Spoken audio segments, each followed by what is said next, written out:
वदनाम्बुजे सर्वदा सर्वदास्माकं सन्निधिं सन्निधिं क्रियात्।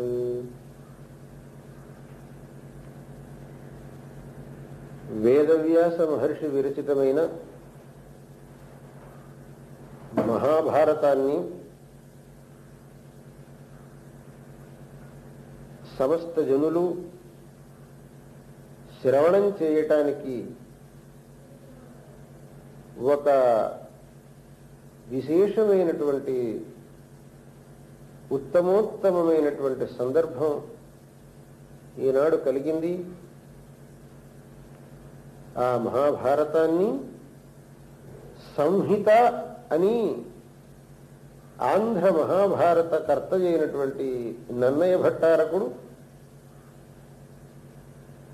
మహాభారత సంహిత రచన బంధురుడయ్యే జగద్ధితంబుగన్ అని చెప్పాడు. దీన్ని సంహిత అని పిలిచాడు అని అంటే ఎంత గౌరవం ఈ మహాభారతం మీద మన ప్రాచీనులు కలిగి ఉండేవాళ్ళు అనేది వ్యక్తమవుతుంది. అటువంటి మహాభారతాన్ని ప్రవచనం చేస్తూ ఉండే చంద్రశేఖర శాస్త్రి గారికి, ఈ మహాభారత ప్రవచనాన్ని ఏర్పాటు చేసినటువంటి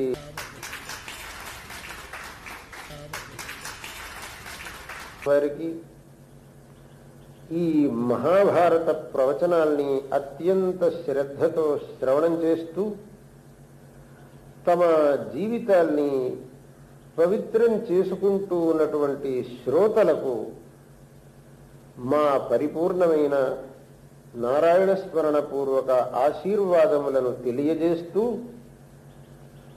ఈ మహాభారత ప్రవచనాలు శ్రోతలకు అత్యధికమైనటువంటి ఉపకారకములగుగాక.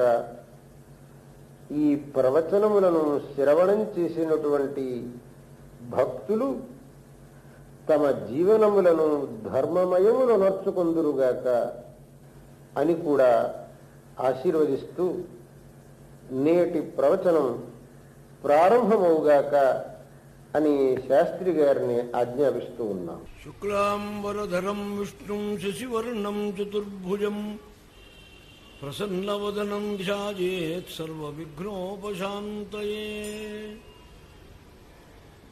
వాగీశాద్యాః సుమనసః సర్వార్థానాముపక్రమే యన్నత్వా కృతకృత్యాస్యుస్తన్నమామి గజాననం. మాలాం కుండీం చ డమరుం శూలం శంఖం సుదర్శనం దధానం భక్తవరదం దత్తాత్రేయం నమామ్యహం. అభ్రశ్యామ పింగజటాబద్ధ కలాపః ప్రాంశుర్దండీ కృష్ణమృగత్వత్పరిధాన సర్వాన్ లోకాన్ పావయానః కవిముఖ్యః పారాశర్యః పర్వసురూపం వివృణోత్. వ్యాసం వసిష్ఠనప్తారం శక్తేః పౌత్రమకల్మషం పరాశరాత్మజం వందే శుకతాగం తపోనిధిం. అచతుర్వదనో బ్రహ్మా ద్విబాహురపరో హరిః అపాలలోచనః శంభుర్భగవాన్ బాదరాయణః.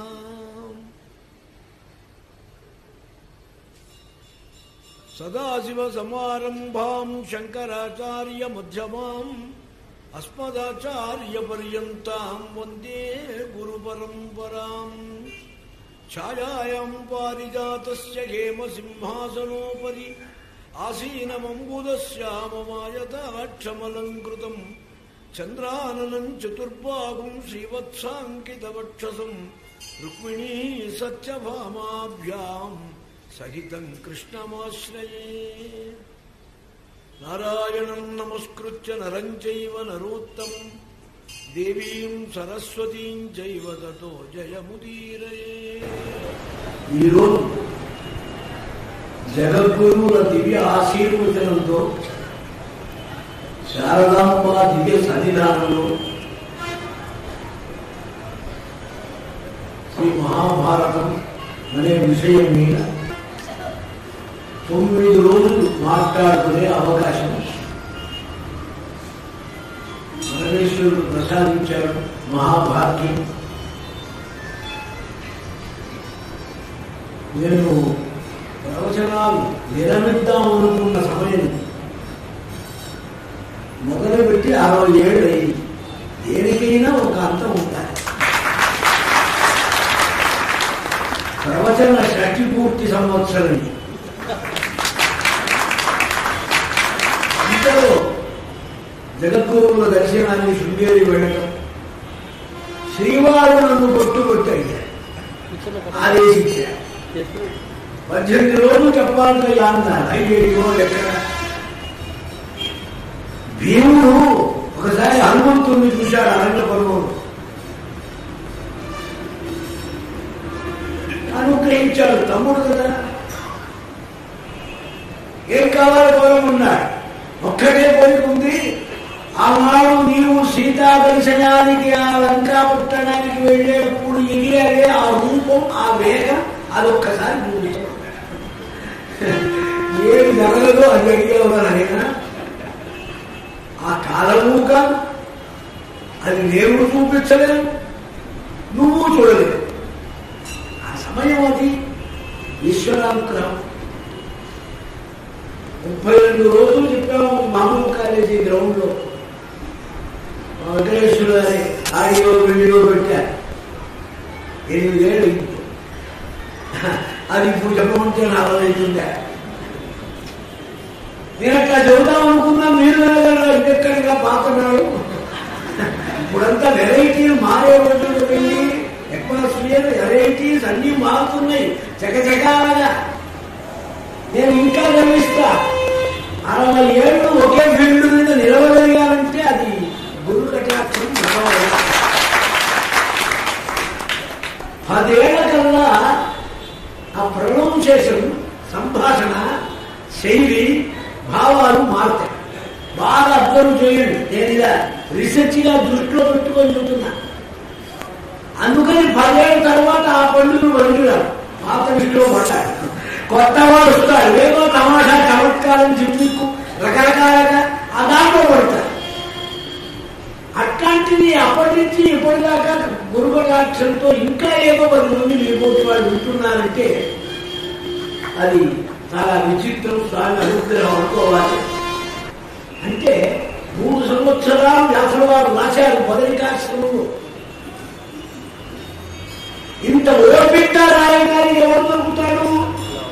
ఎవడో దొరుకుతాడు. ఎవడో దొరికితే ఆ ముద్రా రాక్షసాలు వచ్చడు, అది దిద్దుకోలేక వీడికాడికే కాలేకపోతుంది. అందుకని బ్రహ్మగారి గురించి తపస్సు చేశాడు. బ్రహ్మగారు ఏం చెప్పారు? ఈ దేవతలంతా గొప్పవాడే కానీ పండితులు మాత్రం ఒక్కడే. గణానాం త్వా గణపతి కుంభవామగే కవిం కవీనాం కవీనాం కవి. ఆ ఒక్క పండితుడే ఉన్నాడు, ఆయన్ని పట్టుకో, ఆయన రాస్తాడన్నాడు. సరే, ఆ వినాయకుడిని ప్రార్థించారు. ఆయన నాడు నాకు ఇదే పనే, నీకంటే బలి మాట్లాడలేదు. నువ్వేమో 3 వచ్చినప్పుడల్లా చెప్పుకుంటూ పోతే నీ పక్కన కూర్చొని నేను ఎంతసేపయ్యా, నన్ను పిలవని వాడు ఉన్నాడు, ఏ పని చేసినా నన్ను ముందు పిలుస్తాడు పసుపు గణపతి పెట్టి. మరి నేనెక్కడ కూర్చుంటాను? మరి అయితే ఏమంటున్నారు? ఏం లేదు, నేను ఊరుకు ఉంటాను, చెప్పేస్తున్నాను, ఎప్పుడు తప్పవా అప్పుడు ఆపేసిపోతాను. పెద్ద కన్నీళ్ళు పెట్టాడు విఘ్నేశ్వరుడు. వ్యాసో నారాయణో హరి. వ్యాసువారు ఆలోచించారా? అజ్ఞాత్వా మా లిఖ క్వచి.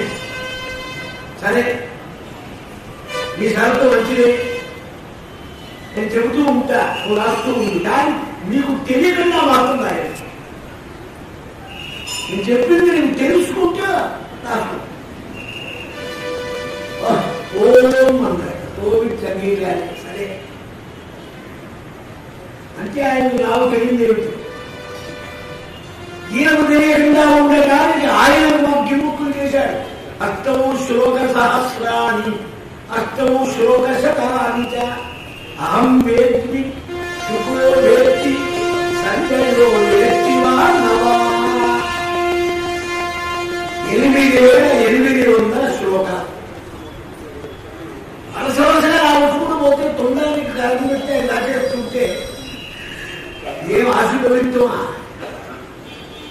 ఈ పెద్దాలు చదువుతా ఉంటే సబ్జెక్ట్ ఏమి ఉండదు అన్నమాట. అర్థమని వీడు పెరిగిన ఉంది సబ్జెక్ట్ ఏమి ఉండదు.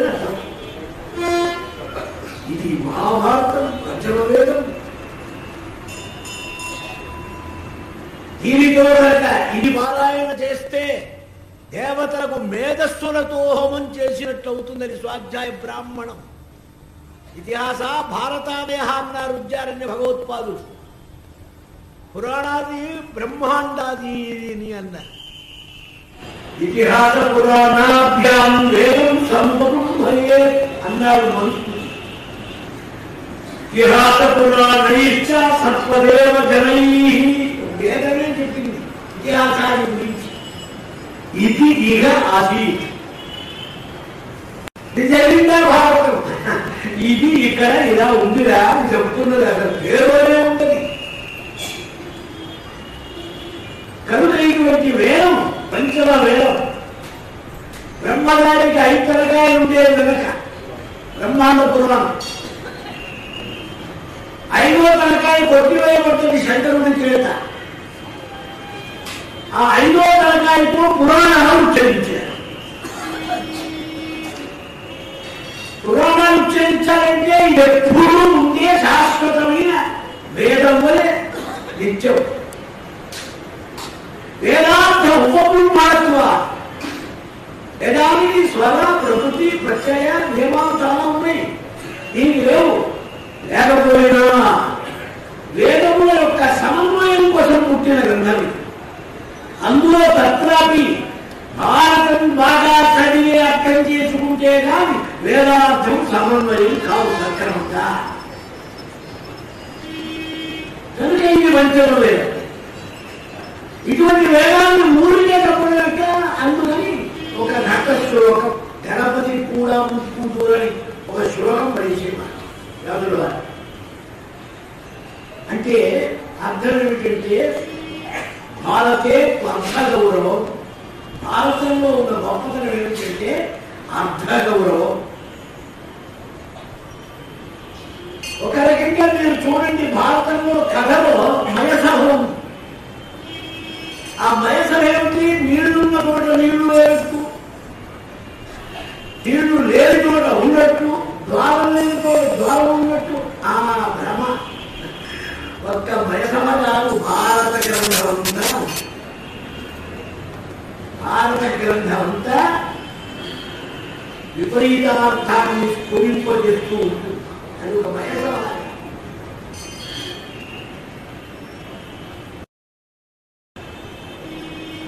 నదీ జలం కేశవనాదికేతు. నది అనగానే జలం అని అనిపిస్తుంది మనకు సాధారణంగా. భ్రమ. నదీజ లంకేశ వనాదికేతు నాగాహ్వయ నగాదిశూను ఏషః అంగనావేషధరః కిరీటి జిత్వా అవాయం నేష్యతి చ అద్య గావః. గావః అనిపిస్తుంది, వయం అనిపిస్తుంది. అవాయం అని అంటే ఇటువంటి క్లిష్టమైన ఇది మోస్తరి. ఇట్లాంటివి 8,800 శ్లోకాలు. దాన్ని బట్టి ఆధునిక విమర్శకులు అన్నారు, వ్యాసుల వారు రాసింది 8,800. సూతుల వారు రాసింది కొంత. మువ్వాచాన్న చోట్ల రైటర్ కింద లెక్క కట్టారు వారు. ఇది విపరీతమైన ఆలోచన. ఋగ్వేద కాలం, యజుర్వేద కాలం, మాండూక్యోపనిషత్తు రాసిన రోజులు వేరు, కఠోపనిషత్తు రాసిన రోజులు వేరు అనుకునే ఈ నితండవాదం యొక్క హేతువాద ప్రపంచంలో అదొక ఆనందం. 8,800 శ్లోకాలు అహం వేత్మి. మా కుర్రవాడు శుకుడు తెలుసు. సంజయో వేత్తివ నవ. గీతాశాస్త్రం సర్వం ప్రత్యక్ష దర్శివా అని వ్యాసానుగ్రహం పొందిన సంజయుడికి కూడా తెలుసో తెలియదు. ఏ వ్యాస భగవాను వేదాలను విభజించి చక్కగా శాఖలు తయారు చేసి నిర్దిష్టంగా ప్రచారాన్ని చేయించారో వారే దీనిని రాశారు కావాలని. ఎందుకని నిగూఢమైన గంభీరమైన వేదాంత వివరణ కావాలి. 2 ఇంకా భారతం యొక్క విచిత్రం ఏమిటంటే రామాయణంలో భక్తి ఉంది, కైంకర్య భక్తి, ఆశ్రయ భక్తి, శరణాగత భక్తి. భాగవతంలో భక్తి ఉంది, పారమహంస్య భక్తి. హయగ్రీవ బ్రహ్మ విద్యాయాం పారమహంస్య సంహితాయాం పరమహంసలు అవధూతలు భావభావుల యొక్క పరిపూర్ణమైన పరాత్మకమైన ఏకాంతమైన భక్తి భాగవత భక్తి. భక్త్యా భాగవతం బ్రూయాత్, భక్తితోటే చెప్పాలి భాగవతం. ఆ భక్తి పారమార్థిక భక్తి కావాలి. మరి భారతంలో ఏముందన్నా, మీకు కావలసినవన్నీ ఉండే డిపార్ట్మెంట్ స్టోర్స్ ఏదంటే భారతం. భారతం మాకు అక్కర్లేదనటానికి ఎవరికి హక్కు లేదు, అవధూతల దగ్గర నుంచి. అవధూతలకు కూడా భారతంలో ఉంది. హంసోపాఖ్యానం, శాంతి పర్వంలో, మోక్ష ధర్మంలో శ్రీదత్తాత్రేయ గురుమూర్తి పేరు చెప్పకుండా అనేక చోట్ల ఉపదేశాలు ఉన్నాయి మహాభారతంలో. ధర్మేచ అర్థేచ కామేచ మోక్షేచ. మోక్షేచ రాజరాం ఏమిటండి? మోక్షంలో ఎవడికెవడు సిద్ధప్రాయం అయితే అది. మా గురువు గారు మాణిక్యాసులు చెప్పేవారు, భాష్యం చెప్తూ పాఠం చదువుతున్నప్పుడు, ఆయన కన్ను తెరితావు కనపడ్డదంతా బ్రహ్మరా, వెనక నుంచి ఆవరింపబోతూ అదంతా మాయం. అంటే ప్రత్యక్షంలో చూడు, పరోక్షం ప్రత్యక్షం అపరోక్షానుభూతి అంటే అదేగా. కనుక మోక్షం అనేది స్వతంత్రం, దానికి ఎవ్వరూ కామేచ అర్థేచ వాటికేం లేదు. కానీ భారతంలో అది కూడా ప్రతిజ్ఞ చేశారు. ధర్మేచ అర్థేచ కామేచ మోక్షేచ భరతృషభ యదిహాస్తి తదన్యత్ర యన్నేహాస్తి నతత్వచి. ఎంత సవాల్ చూడండి. ధర్మం అర్థం కామం మోక్షం నువ్వేదిటి అది ఇందులో లేదంటానికి వీళ్ళేది. మా దాంట్లో నిజంగా భారతంలో లేదా, లేకపోతే ఎక్కడ లేదు. ఎక్కడన్నా ఉన్నదా? ఇక్కడెక్కడో ఉన్నది, నువ్వు చూడటం పొరపాటు, పేజీ తీసుకో. ఇటువంటి మహత్తరమైన గ్రంథాన్ని, ఇందులో అనేక కోణాలు, అనేక దృష్టులు, అనేక ఆలోచనలు. ప్రధానంగా ఇందులో ఇంకోటి చూపించారు, ఏమిటి? గురుభక్తి. అందుకే ఆది పర్వం మొదట్లో ఉత్తంకోపాఖ్యానం, ధౌమ్యుల వేదధర్ముడి కదా, అరుణ, పాంచాల, వైద, వీళ్ళ పేర్లన్నీ గురుకుల వాసాల కథలన్నీ ఉన్నాయి. తెలుగులో ఉన్నాయి, సంస్కృతంలో ఉన్నాయి. గురుభక్తి, గురుభక్తితో సంబంధమే వేదం. శ్రీ గురుభ్యో నమః హరి ఓం ఆనందే ఎవడు పరస్ చెప్పడానికి లేదు. ఏకనాపాటి గారి శ్రీ గురుభ్యో నమః శ్రీ విష్ణవే నమః ఓం నమో భగవతే వాసుదేవాయ హరయే నమః గిరయే నమః రెండు అక్కర్లే, ఏం అక్కర్లే. గురు బ్రహ్మ గురు విష్ణు గురుదేవో మహేశ్వర గురు సాక్షాత్ పరం బ్రహ్మ తస్మై శ్రీ గురవే నమః. ఆ గురుతత్వమే ప్రధానంగా వేదం యొక్క సిద్ధాంతం, మనకు భారతం యొక్క స్వరూపం. కేవల గురుభక్తి, కేవల గురు అనుగ్రహం, కేవల గురు కటాక్షం, గురు శుశ్రూష, గురువచన అనుకరణ ఉన్నవాడు అర్జునుడు. గురు తిరస్కారం, గురు పరాభవం, గురు శాపగ్రస్తత్వం, గురు యొక్క ధిక్కారం, ఇవన్నీ మూర్తి ఉన్నవాడు కర్ణుడు. వాడే తక్కువవాడు కాడు. ఈ రెండూ చూపించారు. మీరు మహాభారతం బాగా వడబో చూసుకోండి, 2 పాత్రలు కనపడతాయి. పొద్దునెనిమిది అక్షౌహిణి బలములందు, పొద్దునెనిమిది అక్షౌహిణి బలములందు వీరులిద్దరు నీరు తనయురైరి. అమ్మా కుంతి, నీ అదృష్టం ఏమిటో, వారని వీరని ఎవరు తెగబడి ఓటాడుకున్నా ఆ 2 వీరులు నీ కొడుకులేరమ్మా. వీరమాత ఇద్దరిలో తేడా ఏమిటి?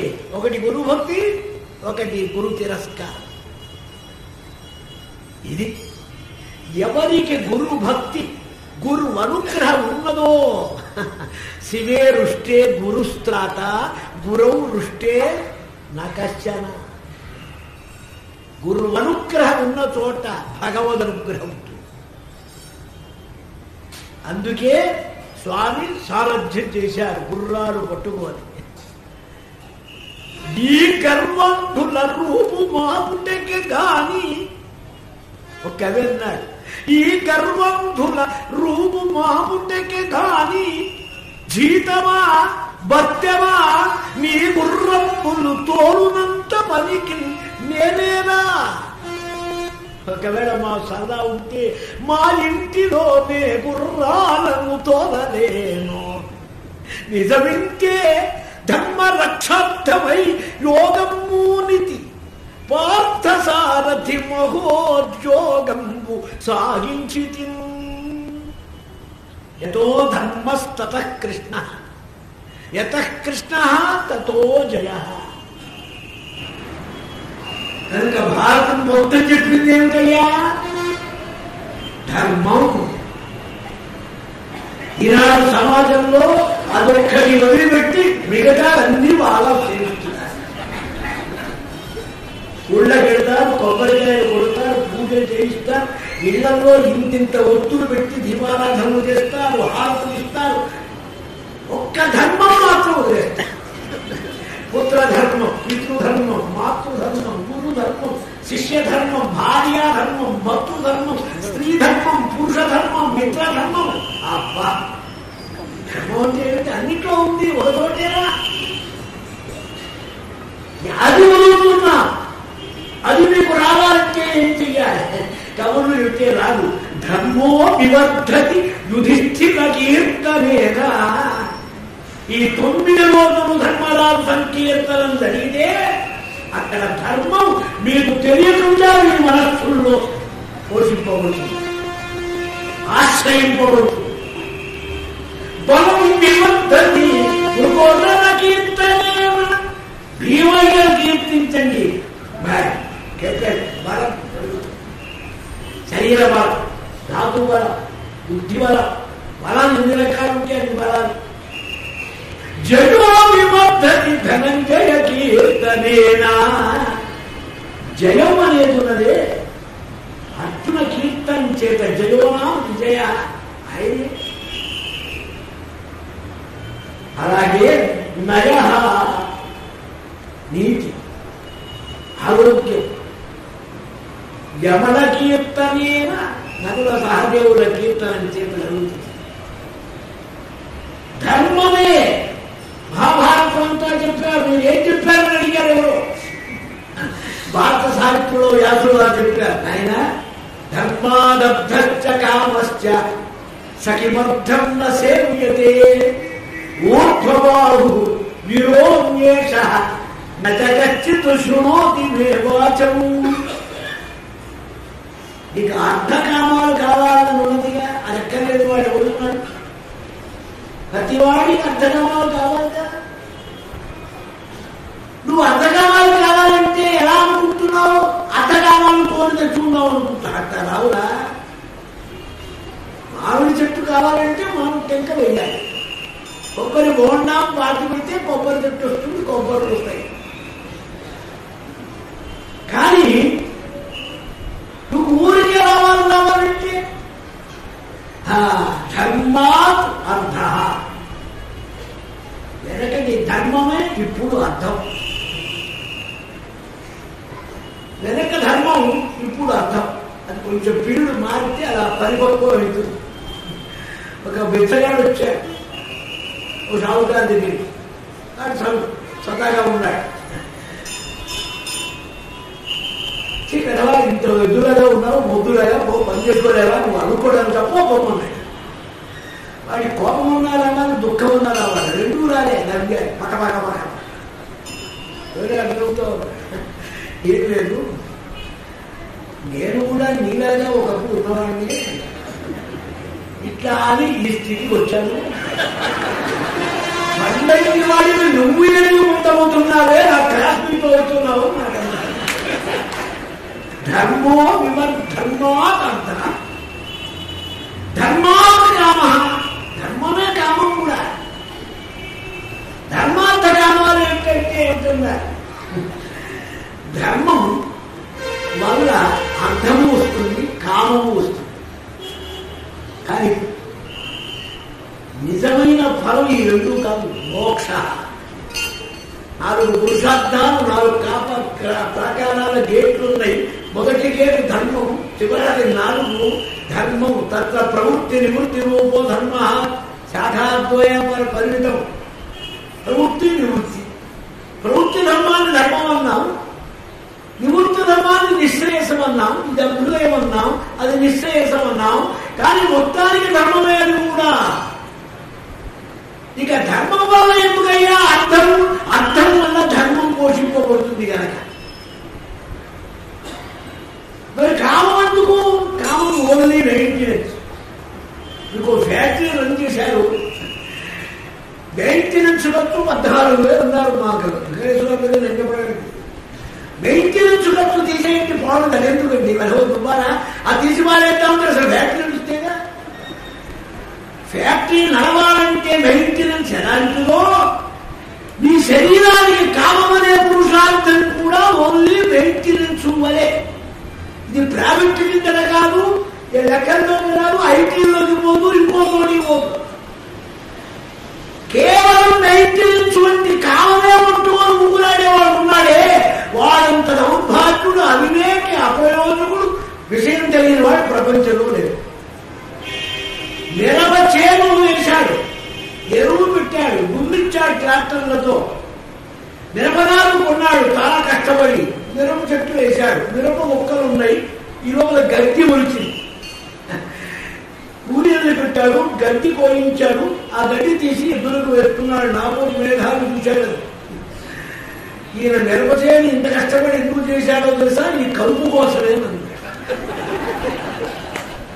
కలుపు కోసం మిరప చేను వేసే రైతు ఉంటాడండి ఎక్కడైనా మిరపకాయ దిగుబడి చూసుకుంటాడు అనివాడు వెదవ కలుపు ఈ కలుపు వంటిది అర్థకమాలి అసలు దిగుబడి మోక్షం అందుకే నారాయణం నమస్కృత్య నరంకి ఇంకోరంట భారతంలో ఏముందయ్యా అంత కథ స్టంటు తాను గదలు ఆ ఊట అంట అసలు మొదటి శ్లోకం ఏమిటన్నారు వివేకానంద పండితులే వ్యాఖ్యానం చేశారు నర నారాయణ నారాయణం నమస్కృత్య నరంచైవ నరోత్తం నారాయణుడు అంటే ఎవరు తత్పదార్థం నరులంటే ఎవరు త్వంపదార్థం దేవీం సరస్వతీ చైవ అసి అనే మహావాక్యం ఉన్నదే ఆ సరస్వతి ఆ తత్వము అసి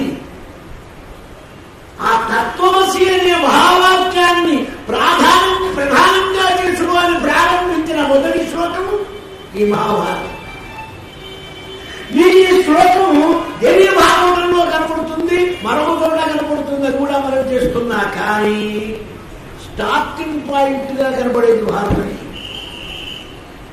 నీకు ఇంకో సూత్రం ఉన్నది బాగా పురాణాన్ని విమర్శించి ఆలోచిస్తే ఇది ఒక సంప్రదాయం ఉంది పురాణం అనేది ఒక సంప్రదాయం దీనికి కొంచెం ప్రత్యేకత ఉంది ఇది మా బాలవిలాస వాల్నాథ్ సుబ్రహ్మణ్య శాస్త్రి గారు మండలి వెంకటశాస్త్రి గారు ఈ సంప్రదాయాన్ని గౌరవించేవారు మా తాతగారు మల్లాది రామకృష్ణ మహాభిరుచి చైలు పండిత ప్రబల వ్యాఖ్యాన వాచస్పతి వారు 18 పురాణాలు ఆరోహణం చేసి సంతక పురాణ అధ్యయనం చేస్తూ ఉండేవారు అనౌచిత్యం అంతరార్థం 2 వదిలేసేయాలి పురాణం ఈ అనౌచిత్య ప్రసంగం చాలా అపచారం ఉంది సంప్రదాయానికి కొన్ని విలువలు ఉన్నాయి దీనికి అందుకనే ఒక సంప్రదాయబద్ధంగా పురాణం కలగాలి ఆ దాన్ని అప్పుడే పురాణ విజ్ఞానం శోభిస్తుంది జాగ్రత్తగా కనుక దీంట్లో మనం బాగా సంప్రదాయాన్ని చూడాలి ఇందుట్లో అది ఉంది అది లేదు ఇది లేదు అనుకోకూడదు కనుక బ్రహ్మ విద్యా స్వరూపం అంతా ఇందులో ఉంది మహాభారతంలో లేని బ్రహ్మ విద్య మరొక చోట లేదన్నారు మా తాతగారు కారణం మహాభారతాన్ని 3 చోట్ల భగవత్పాదులు భాష్యం రాశారు 18 పురాణాల్లో ఎక్కడ రాలేదు సూత్రం. అక్కడ మళ్ళీ సూత్ర సమితిలో చూపించారు. ఒక్క భారతానికి రాశారు 3 చోట్ల. అటువంటి మహాభారతంలో అనేక సందేశాలు. ఇంకో మాట కూడా ఉంది. మహాభారతం ఈనాడు మనకేమిటి అవసరం? ఏనాడో జరిగింది, ఒక్కటి అవసరం మాత్రం ఉందండి. ఇది కనుక సంకీర్తనం జరుగుతూ ఉంటే ఇందులో ఉన్న పాత్రధారులైన దేవ యక్ష గంధర్వ పితృ సమస్త భూత కోటి కూడా వారి యశస్సును మనం చెప్పుకోవటం చేత వారికి సుఖమైన ఆనంద నివాసం కలుగుతుందన్నారు ఒకటి. రెండవది, ధర్మస్థాపన కోసం తయారు చేసిన ఋషి రుణం తీరుతుందన్నారు. 2 జాయమానో వై బ్రాహ్మణస్థిర్ణభాగాయతే బ్రహ్మచర్యేణ ఋషిభ్యః యజ్ఞేన దేవేభ్యః ప్రజయా పితృభ్యః. బ్రహ్మచర్యం చేత ఋషి రుణం తీరుతుంది. 3వది, మహాభారతం ఇవాళ కూడా చాలా అవసరం. మీరు ఏది కోరుకుంటే అలా ఆ దృష్టిలో వెళ్ళండి. ఎలా అవసరం అంటే భారతంలో పాత్రలన్నీ సజీవం అని నా ఉద్దేశం. ధృతరాష్ట్రుడు ఉన్నాడు, వాడు కావాలి. ఎట్లా ఉన్నాడు? మానంటే ఉన్నాడు. కొడుకుల మీద మమకారం కలిగిన విధవలంతా ధృతరాష్ట్రుడి కోవటే. కొంపలు కూల్చే బాబవరులు ఉన్నారో వారు శకునే. శాలకో గృహనాశాయ, శాలకో గృహనాశాయ. భారతమే శకునొచ్చాడుగా. మన పిల్లవాళ్ళని దుర్యోధనులాగా పెంచుతామా, పుట్టి పాండవులను పెంచినట్టు పెంచుతామా? చూసుకోవడం కదా. ఇవాళ సమాజంలో 190 పాలు ప్రతి తల్లి తండ్రి గాంధారీ ధృతరాష్ట్రుడు దుర్యోధనుని పెంచినట్టు పెంచుతున్నారు. పిల్లలే తింటారు తప్పు. పిల్లలే వాళ్ళకు అమాయకులు, వాళ్ళు ఏ చెప్తే అదే వింటారు పాపం. అలాగే మహానుభావులు ఇల్లాళ్ళు ఉన్నారు, గాంధారి ఉంది. ప్రపంచంలో ఉన్నవన్నీ భారతంలో ఉన్నాయి, అవి ఈనాడు కూడా ఉన్నాయి. కనుక నేటి సమాజానికి భారతంతో సంబంధం లేకుండా ఎలా పోతుంది చూడండి. ఇక కొన్ని విషయాలు ఉన్నాయి భారతంలో. ఒక రకంగా బాగా ఆలోచిస్తే నాకు కనపడేది ఏమిటంటే 18 పురాణాలు ఉన్నా వాళ్ళు కొంచెం ఇంట్రడక్షన్ గా వెళ్తున్న దృష్టి. 18 పురాణాలు ఉన్నా కలియుగాన్ని ఫేస్ చేసి చెప్పిన గ్రంథం భారతం. కలియుగంలో కావలసిన అధికారులకు కావలసిన విషయాలన్నీ చెప్పడానికి కోరుకున్నది భారతం కానీ మరొక గ్రంథం కాదు. అందుకే సులభాతి సులభంగా కోధర్మ సర్వధర్మానాం భవతః పరమో మతః కించపన్ముచ్యతే జంతు జన్మ సంసార బంధనాత్. అడిగి అడిగి అడిగి ధర్మరాజు చివరికి ఇంతలేగా ఆపద్ధర్మాలైనవి, సందేహ ధర్మాలైనవి, మోక్ష ధర్మాలైనవి, జ్ఞాన ధర్మాలైనవి, ఆశ్రమ ధర్మాలైనవి, వన ధర్మాలైనవి. చివరి కలుగుతాయింది అనుశాసన పర్వం చివరి భాగంలో మాట ఇది. అంటే మందబుద్ధులు, మందాధికారులు, మందశక్తులు, మందశక్తులు అయిన అల్పశక్తులైన జగత్తులో జీవకోటి పుట్టబోయే కలియుగంలో వాడు కృతార్థులు కావటానికి ఏమిటి మార్గం? అది ధర్మరాజు అడిగినట్టు. ఇందులో ఇంకో దృష్టి కూడా చూపించారు. కలవు పంచనిషిద్ధతే సంజ్ఞాతం ఫలపైతృకం దేవరాది సుతోత్పత్తి అగ్నిహోత్రం కళారంభం. ఈ 5 కలియుగంలో నిషేధించారు. సరే, దానికి బాధకంగా ఎదహరేవ జరగతే తదహరేవ ప్రవృజే ఆ విషయాలు వేరనుకోండి. అది అధికారి ఉత్తమాధికారుల సంగతి.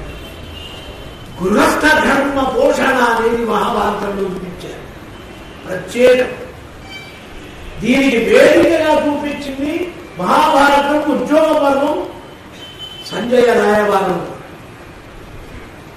సంజయ రాయబారంలో విమర్శించి చెప్పింది ఏమిటి? నగర్మణాన ప్రజయాతనే త్యాగే నైకేయము తత్వమానసు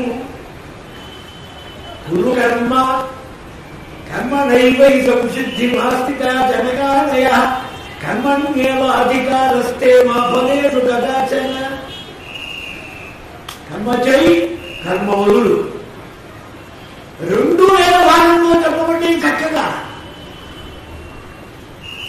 అక్షయగుణి సుకృతం జాతం మాస్యయాజిన అపామ శోభమవుతామివ. అన్ని రకాల లేదని చెప్పింది మంత్రం బ్రాహ్మణం. కానీ నిష్కర్షగా అదే ఇదా అని చెప్పలే. దానికోసం భారతం పుట్టింది.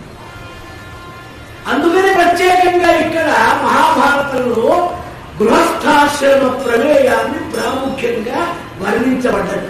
బాగా ఆలోచిస్తే ఇలా అనేక భాగాలతో కూడినటువంటి మహాభారతం అనేకమైన ప్రశ్నలు, అనేకమైన వితర్కాలతో కూడా కూడి ఉన్నది. చిన్న మాట మనవి చేస్తా మీకు స్థూలంగా. పెళ్లి కాకుండా ఇద్దరికి పిల్లలు పుట్టారు. ఒక ఆమె వ్యాసుల వారి తల్లి, ఒక ఆమె కుంతీదేవి. వ్యాసుల వారు జగత్పూజ్యుడు, జగద్గురువు, వ్యాస పూర్ణిమ ఎంతో గొప్ప స్థాయి. కర్ణుడు దుష్టైన వాడు, దౌర్భాగ్యుడు, అవివేకి, పాపాత్ముడు, మందభాగ్యుడు, వాడు గురుద్రోహి. ఇద్దరు కన్యాపుత్రులు. ఏమిటండి తేడా? ఏమిటి మీ పార్శ్యాన్ని? చూడండి, ఇది ఒక రకంగా ఆలోచించంగా దృష్టిలో చూస్తే మరి ఆ ఓరి ఆభిజాత్యం. కుంతి ఉత్తమ వీర క్షత్రియ స్త్రీ కన్య. ధర్మ సూక్ష్మాన్ని విచారిస్తే యుధిష్ఠిరో ధర్మమయో మహాద్రుమ. ధర్మరాజంటే ధర్మమే వృక్షం, పక్షం.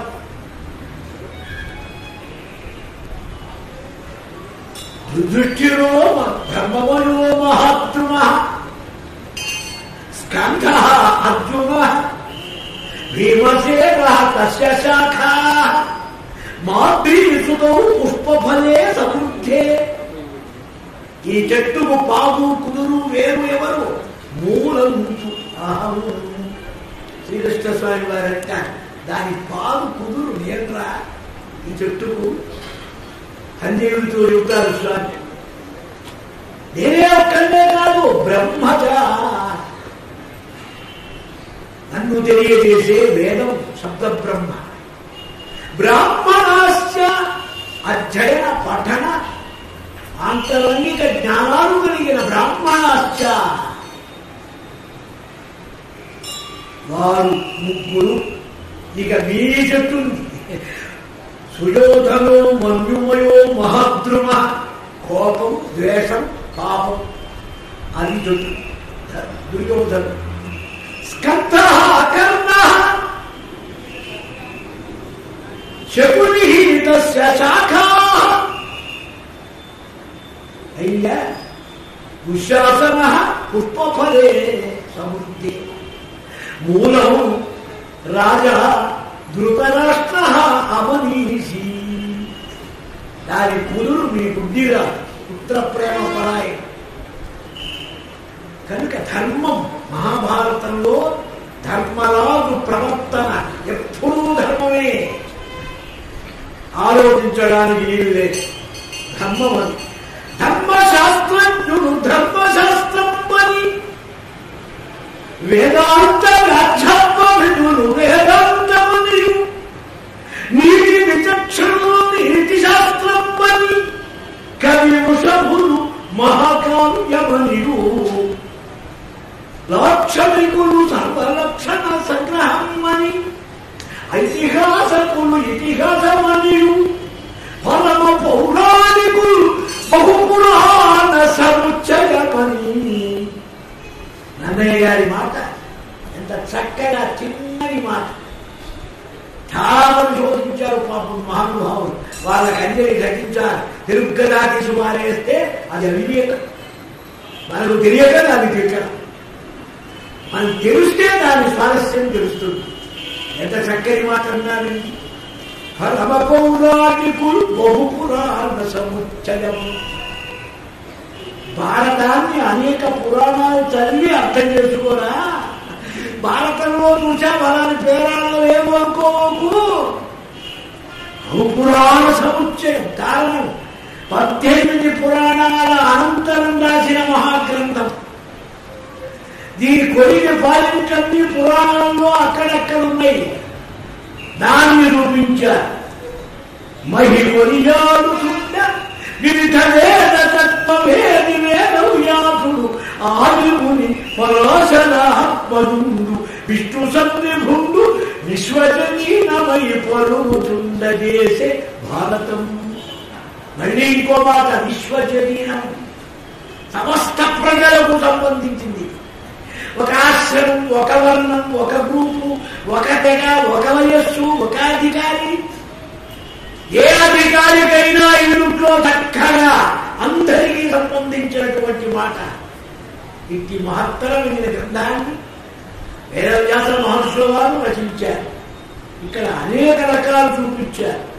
ఎట్లా అంటే ఉద్భవములు కూడా అది చాలా రకాలుగా ఉన్నాయి. స్పర్శ, దృష్టి, సృష్టి, రకరకాలుగా మనకు అనేక రకాలైనటువంటి సృష్టులన్నీ కూడా చెప్పారు. ఇందులో ప్రత్యేకంగా మనం చూస్తే సంఖ్య దేవ నికాయాశ్చ సంకల్పాత్ జనయంతి ఏ వాచా దృష్ట్యా తథా స్పర్శాత్ సంఘర్షేణ ఇది పంచద. మనుష్య ధర్మ దైవేన ధర్మేణ నహి దుష్యతి. ఇది కుంతి విజానీహి వేతుతే మానసో జ్వర. ఆశ్రమవాస పర్వంలో వేదవ్యాస మహర్షి వారు కుంతి దగ్గరికి వచ్చి ఆమె దుఃఖపడుతూ ఉంటే, కన్యాగర్భం కలిగిందని అనుకుంటూ ఉంటే, దుఃఖపడవు తల్లి, ఇది దేవతల యొక్క స్వీయ శక్తి ప్రభావం. ఇక్కడ కుంతి యందు వ్యభిచారం కానీ, సంగమం కానీ, సంతానోత్పత్తి కాదు.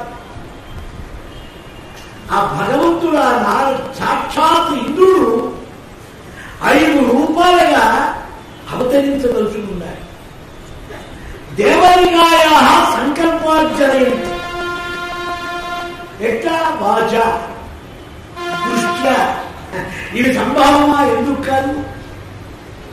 నదిలో ఒక పొలం ఉందనుకోండి, అందులో ఒక చేప తిరుగుతూ ఉంటుంది. చేప పిల్లలు వెంట వేసుకొని కూలీలు ఒళ్ళో పెట్టుకొని పిల్లవాడిని తీసుకెళ్ళినట్టు తీసుకెళ్ళవు. పిల్ల అవతల వద్ద ఉంటుంది, తల్లి అవతల వద్ద ఉంటుంది.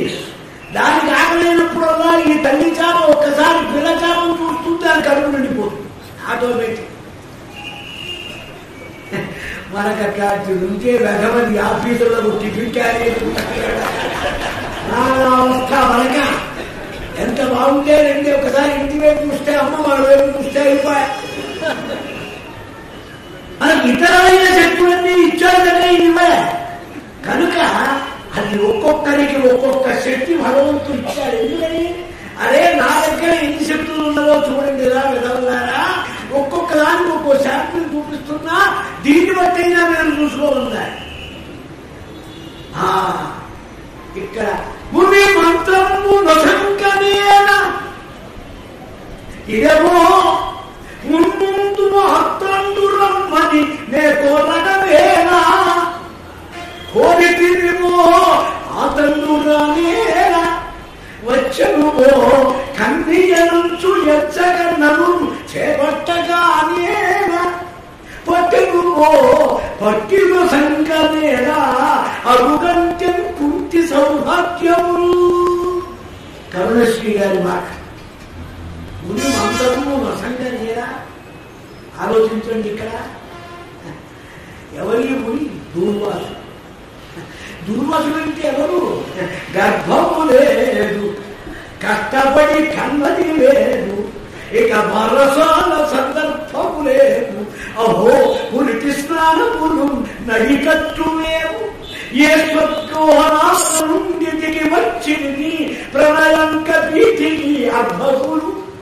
అంతులేని జననాంతర పుణ్యతప ఫలములై.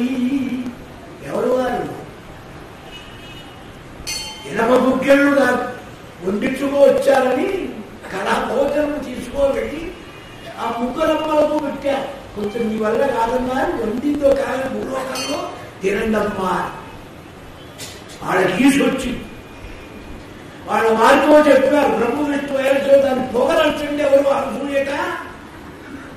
ఈ లోపల దేవతంతా ప్రార్థించారు. బ్రహ్మాండ బ్రహ్మపురాణ వాయు పురాణాలలో కదా శ్రీదత్తాత్రేయ అవతార ఘట్టం.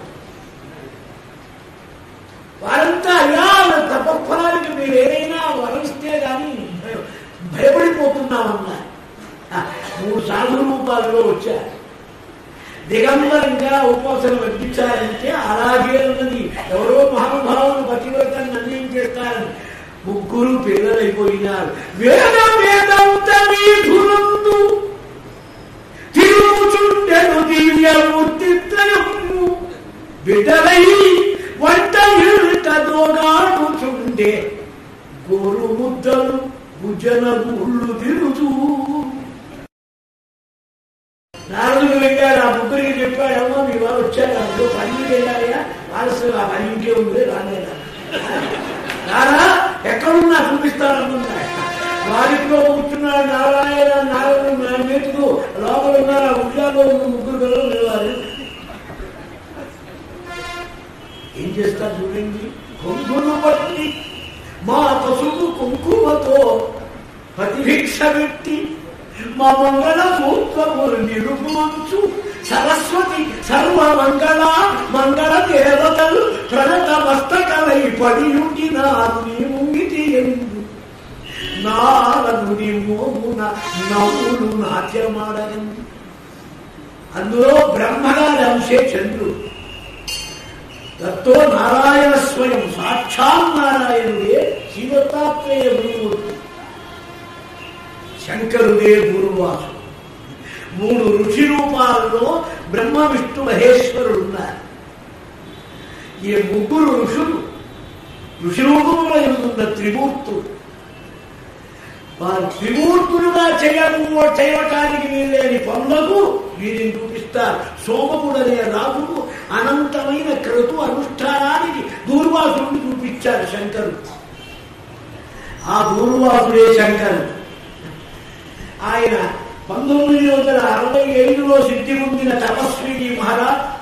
ఇంగ్లీష్ బయోడేటా ఉంది. నారాయణ బెంగళూరులో రిటైర్డ్ జడ్జి. ఆయన రాశాడు పుస్తకాలు ఫోటోలతో కూడా. ఆ తపస్వి మహారాజులు అశ్వత్థామ, దూర్వాసుడు, పరశురాముడు, కృపాచార్యులు అందరూ కనబడ్డారు మాట్లాడారు. ఆ దూర్వాసుడు ఇప్పుడు కూడా ఉన్నాడు. అవధూత లోక ధర్మ తిరస్కృత. అటువంటి వాడు ఏడాది వచ్చి కుంతీదేవి పెక్కుడు చోట కుంతిభోజ మహారాజు గారితో మకాం పెట్టి నేను ఇక్కడ ఏడాది ఉండదచ్చానన్నాడు. వద్దంటే తప్పేస్తాను భయం. అలాగే మరి భయ కోపం రాకుండా చేయాలి. సేవ ఎవరు చేస్తారు? పుట్టినప్పటి నుంచి అమితమైన సహనం కలిగిన అద్భుత మేధావి మహాప్రజ్ఞావంతురాలు కుంతి. ఆయన టెస్ట్ చేయటానికి వచ్చాడు ఏడాది. ఎందుకని? రాబోయే అనర్థాలు దుఃఖాలన్నీ కూడా అనుభవించాలంటే ఈమెకున్న సాహశక్తితో చూడాలి. ముందు ఈ ఏడాది పరీక్ష పెట్టాడు. ఈ ఘోర పరీక్షలో కుంతి నెక్కింది. అనుగ్రహించాడు దూర్వాసుడు. భోళాశంకరుడు మహారాజ్ అమ్మాయి నీకు మంత్రం ఇస్తాను. నాకు మంత్రం ఆ పెళ్లి కాలేదు. నాకు మంత్రం కాదు. ఈ మంత్రంతో ఎవరిని పిలిస్తే వారు అంతటి సంతానం సంతానం కూడా కాదమ్మా తీసుకో. అయ్యో వద్దంటే నీ నాన్నను కూడా చెప్తున్నాడు. ఏడాది సేవ చేసి చివరకు శాపం కోసమా? ముని మంత్రం మొనసంకనేనా ఇదేవో ముందు మాసాండురమ్మనివే కొనగనేలా కొరితిరిగో ఆటండురమేలా వచ్చునువో కనిగనంచు ఎంచకనను చేపట్టగా నేలా. అంటే అర్థం ఏమిటి? శంకరుడి యొక్క దివ్య లీలా విలాసమే మహాభారత సృష్టి. అందుకే భారతం విన్నా చెప్పుకున్నా రుద్రాభిషేకం చెయ్యాలి, శివారాధన చెయ్యాలి. శివుడు దీనికి కనపడినటువంటి, అందుకే ఇద్దరు ఎవరైనా అన్నారు, అది కనిపెట్టాడు ఆయన మహానుభావుడు. అందుకే తిక్కన గారి గొప్పతనం. కిమస్తిమాలాం కిం కౌస్తుభవ్వ హరాహరుడ స్కాంద పురాణం. ఘటోత్కచుడి కుమారు ఆయన తలకాయ నడిచాడు విష్ణుమూర్తి వారు. తరిగిన చావలేవాడు జగన్మా సేవకుడు. ఉండరా ఇక్కడే ఉండి యుద్ధంతో కూడా ఉన్నాడు.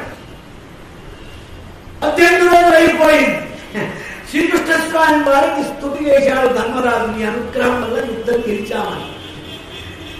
కోపం వచ్చింది భీముడికి. ఏం చేశాడు? గొర్రెపల్లి గొర్రెలందుగా మా తమ్ముడు రక్షణతో నేను యుద్ధం చేశాడు, మా ఇద్దరు ఊరు పేరు లేదు అనుకున్నాడు. అనుకోగానే తెలుసు ఆయనకి, బాబా అట్ట అనుకోకు, మీ తమ్ముడు కోప్పడతారు, అసలు మనకెందుకు ఈ తగరాలు. 18 రోజులు యుద్ధం బాగా చూసిన వాడు ఉన్నాడు ఇక్కడ బతికి, ఆయన దగ్గరికి వెళ్దాం. వాడెవరో తెలుసా అండి?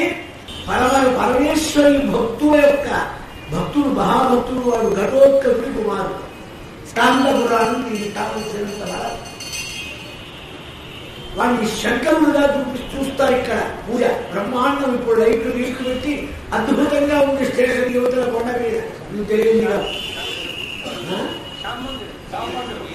శ్యామ మందిరం తెలిసిందని ఆయన అడిగారు వచ్చి, పాండవులు కృష్ణుడు అంతా. అయ్యా మొత్తం చూసావు, నేను ఏం చేశా?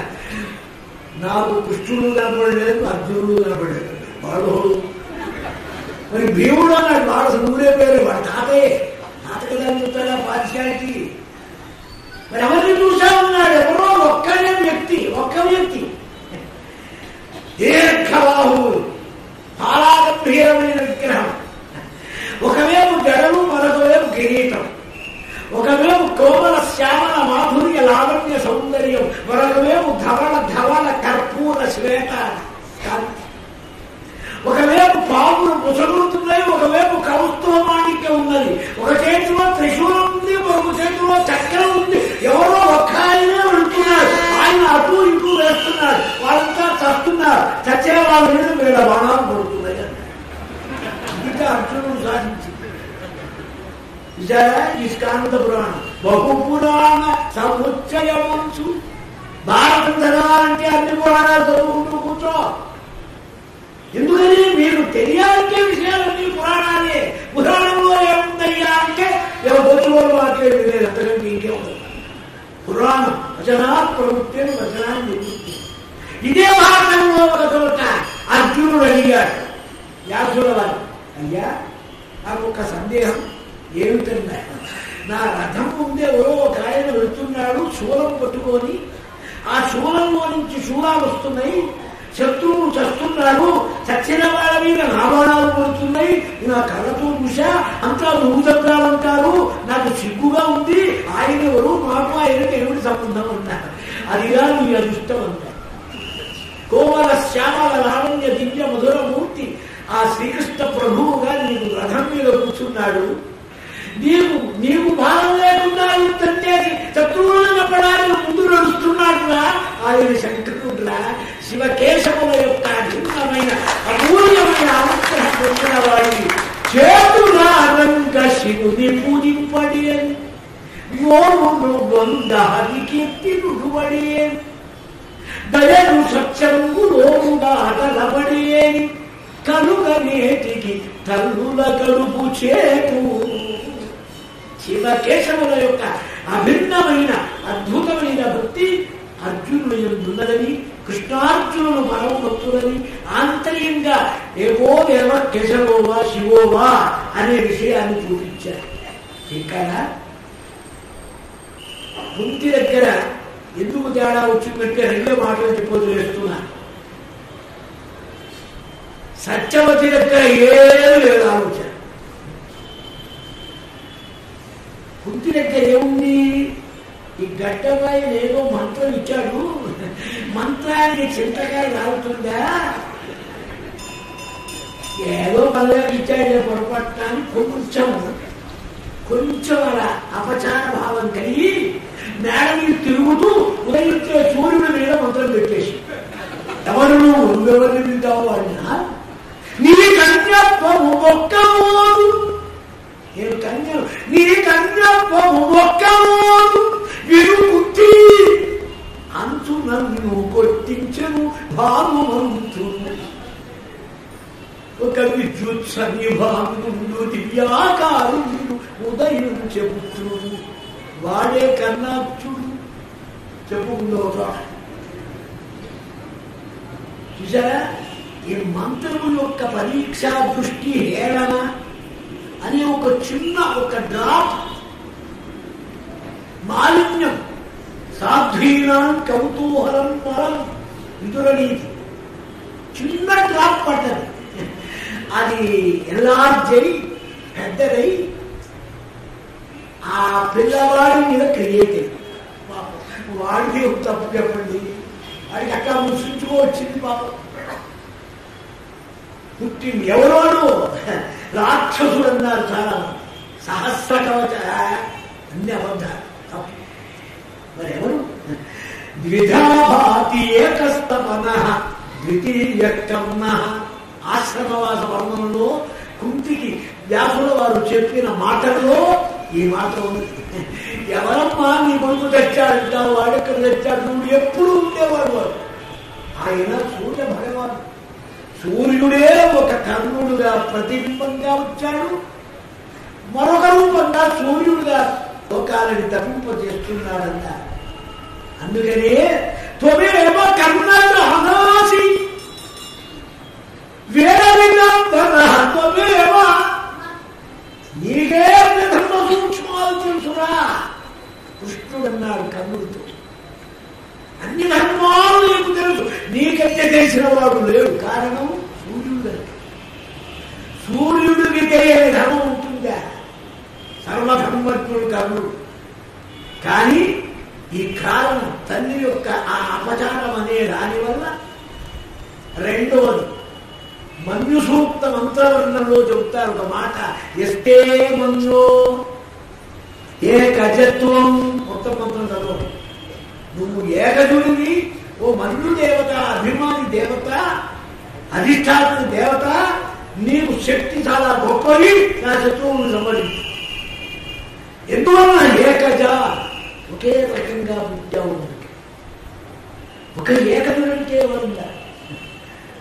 మనమంతా ద్విజులంగా అనుకుంటారు. ద్విజులంటే ఈ ద్విజత్వం లేదు. జన్మనా జాయతే శూద్ర, కర్మనా జాయతే ద్విజ, ఆ మాట లేదు. ఎవడుగా పుట్టాడో వాడుగా సంస్కరింపబడితే వాడు ఏకదు. ఒకడుగా పుట్టి మరొకడుగా సంస్కరింపబడేవాడు ఉన్నాడే వాడు ద్విజుడు. ఒకడుగా పుట్టి మరొకడుగా సంస్కరింపబడకూడదు. ఒకడుగా పుట్టాడనుకోండి, ఒకడుగానే సంస్కరింపబడితే వాడు ధర్మ వ్యాధులతో వాడు అవుతాడు. జాతిలో ఏం లేదు. ఏ జాతిలో కూడా ఒకవాడు ఉండొచ్చు. దేవి భాగవతం వశిష్ఠుల వారు జనకరామును శపించారు. జనకరాము గురువు వస్తామని వశిష్ఠుని శపించారు. గురువు వచ్చారు, వారు పెట్టారు. గురువు గారు వశిష్ఠుడు అంత తపస్య. స్వధర్మంలో ఉన్నటువంటి ఏ వ్యక్తికైనా అంత పవర్ ఉన్నది. స్వధర్మాన్ని వీడితే వాడు ఎంత గొప్పవాడైనా అంత అధోగతి ఉన్నది. వేద